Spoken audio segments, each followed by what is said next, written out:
Quinta Da Portugal.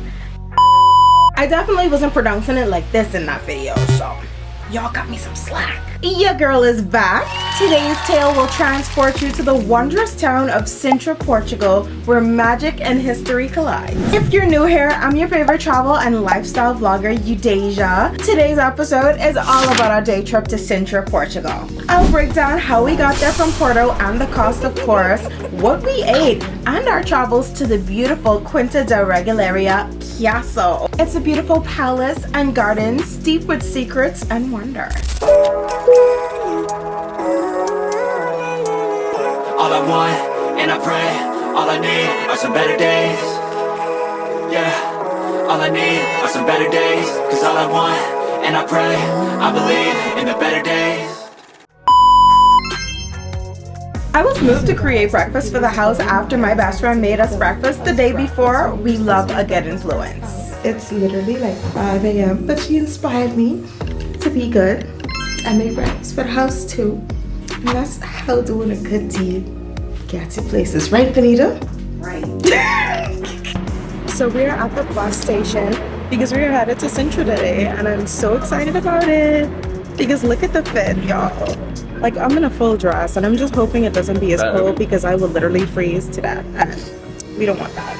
A lot of people asked, why did we decide to go to Sintra for our day trip? And the truth is, it was TikTok. I was looking at the beautiful castles on TikTok and listen, I was blown away. The thing is, we were originally going to Lisbon for our day trip, but Sintra just called out to me. It was just so magical. And I was like, wow, I get to be royalty for a day. Let's go there.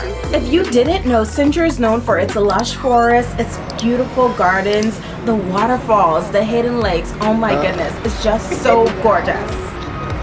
Let's talk about a bit how we got there. My friends and I were on a tight budget, so getting there on plane was just not an option because those plane tickets were pricey. Even the train prices were very pricey and that was not for us. So I stumbled upon Flix Bus, which is not sponsored by the way. I heard mixed reviews about the service, but I thought that it was an efficient way to get to Sintra because we were on a budget. And let me tell you, I was willing to try it because saving would do that for ya. The tickets for the bus ride from Sintra to Porto was $15, y'all, compared to hundreds. Hello? Of course, that was the option we went with. Our bus ended up leaving late, but did I mention that it was $15? Okay, you know, gotta expect some of these things when you're paying $15, but we got there, okay? We got there. I believe we crossed the border shift now. I'm not sure what it's called, but we're almost there. We arrived shortly after 12, so it was roughly a 3.5-hour drive. Luckily, they stopped mid-drive to allow us to use the restroom and all of that. That was good because I was about to death. Overall, for a $15 bus ride, that was 3.5 hours. It was fine for me. Gotta save them coins. After dreaming about this magical place, we ended up at the bus station. And let me tell y'all, I thought we were being pranked.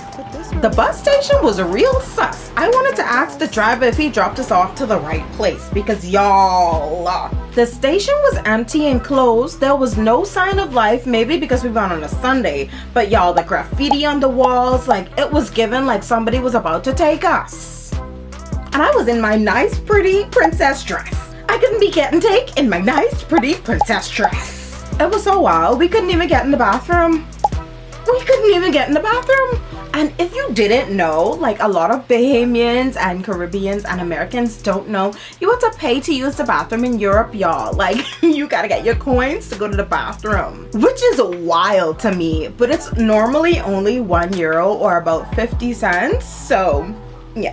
I will say if you frequent the bathroom a lot, make sure you have the exact change because we had dollars, we had every other thing but the 50 cents that they needed to get into the restroom. So we were just out there like, hello, I need to use the restroom. There were no shops open to even change our money. So it was just a hot mess. Bring exact change, kids, bring exact change.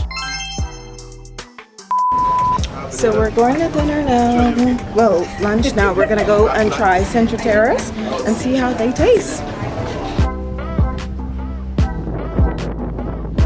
Where is it?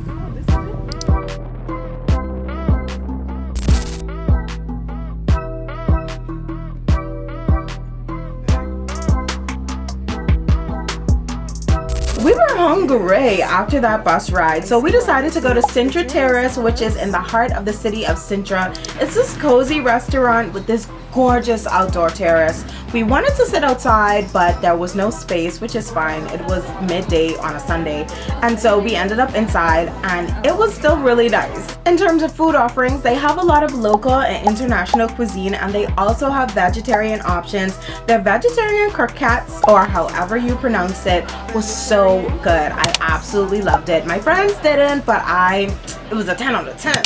Their drinks were not our favorite. My iced tea was tasting like toilet water and did not enjoy, but the food was so well seasoned that it made up for it. So my pasta has a good seasoning on it. I think it's actually really delicious. Majority of the places in Portugal, their food was seasoned, which I'm shocked because when I came to Europe before, the food just was not seasoned. So cheers to you, Porto. Well, not Porto, but Portugal. We're off to see the castle. The castle, which would be Quinta Da Regaleira. I'm gonna put it on the screen. And this was our castle of choice, mainly because the initiation well, but we'll get a little bit into that a little later. Nita, tell us where we are.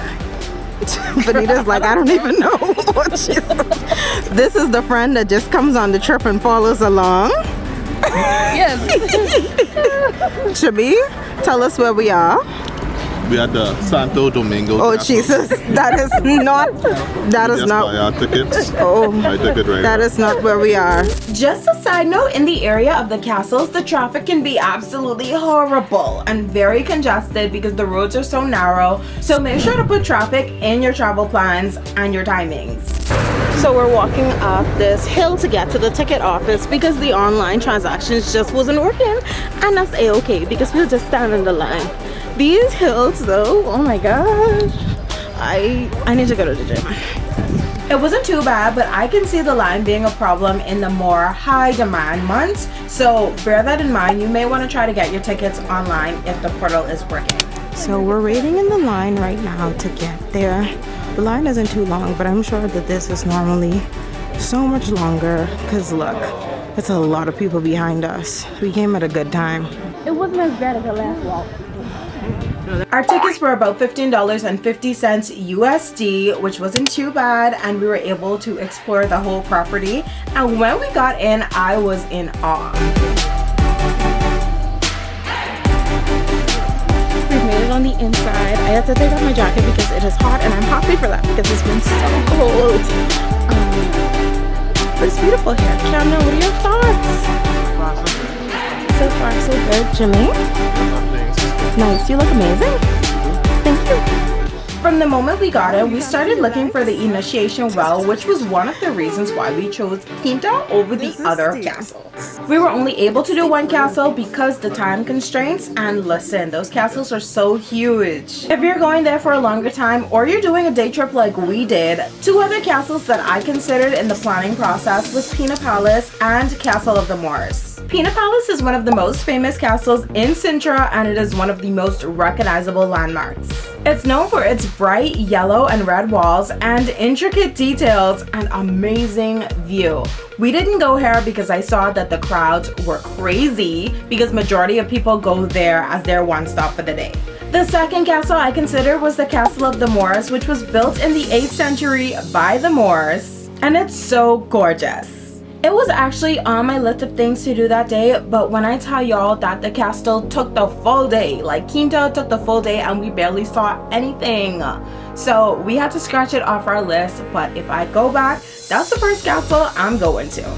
Timing wise, give yourself a full day at these castles if you really want to explore throughout. We were unable to see the inside as well as the chapel. We barely saw anything. We just pretty much saw the initiation well, and we were there for almost 3 hours. So bear that in mind when you're planning your day trip to Sintra. Let's talk a little bit more about this gorgeous property. Gotta get these facts right for y'all. So Quinta Da Regaleira was built in the 20th century, and it was designed by Luigi Manini, an Italian architect, and Carvalho Montero, a wealthy businessman. Period. The estate has a lot of hidden tunnels, caves, and secret passages, and it was said that the owner would use these to get around his property unnoticed. It's given sneaky link. I ain't gonna lie. I started to get hungry talking about this.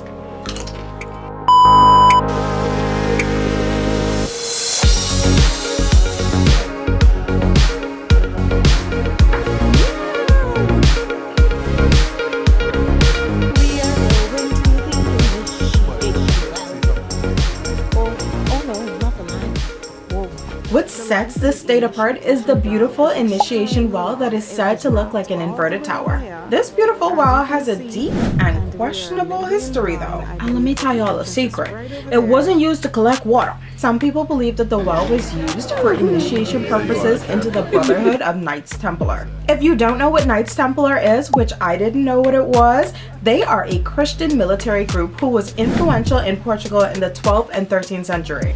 This part was so interesting to me. It was said that the initiation began with the individual going down to the well blindfolded with a sword close to his heart.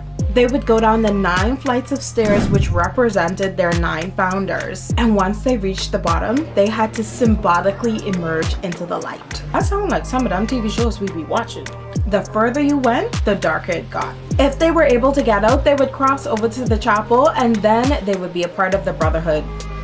Very interesting. Child, we are literally going all the way down and it's dark. The further down you get, the darker it gets. And it's definitely exciting though. It takes 2 seconds. There's a bunch of people, so if you're interested in getting like pictures and stuff, you may not be able to get that.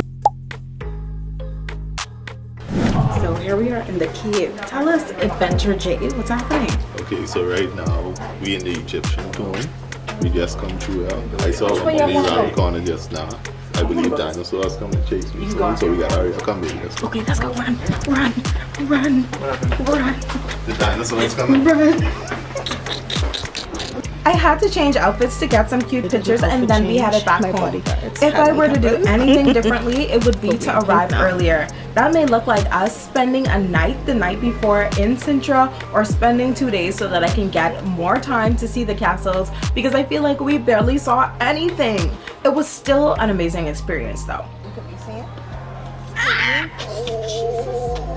Oh my god, my toe!